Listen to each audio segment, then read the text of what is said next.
এটা তুমি কি বলছো মা? আমি আমার বড় ভাইয়ের মতো দুলাভাইকে বিয়ে করব? না, আমি এটা কখনোই করতে পারবো না। রুনার এমন কথায় তার মা বলল, দেখ, তোর আপা আমাদের ছেড়ে চলে গেছে অনেক দূরে, আর রেখে গেছে এই সুন্দর ফুটফুটে বাচ্চাটা। ওর মধ্যেই আমি আমার বড় মেয়েকে খুঁজে পাই। এই বলে কাঁদতে লাগলো মা। মাহিম ছেলে হিসেবে খুব ভালো। রূপা চলে যাওয়ার পর ওকে আর কোনোদিন হাসতে দেখিনি। আমার শরীরে আর বাচ্চা সামলানোর মতো শক্তি নেই।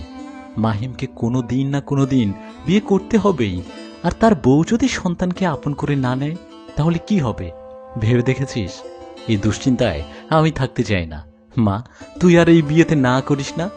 রুনা তখন তার বোনের বাচ্চার মুখের দিকে তাকিয়ে আর কিছু বলল না। সে মনে মনে ভাবতে থাকলো, আমি আমার দুলাভাইয়ের দ্বিতীয় স্ত্রী হব।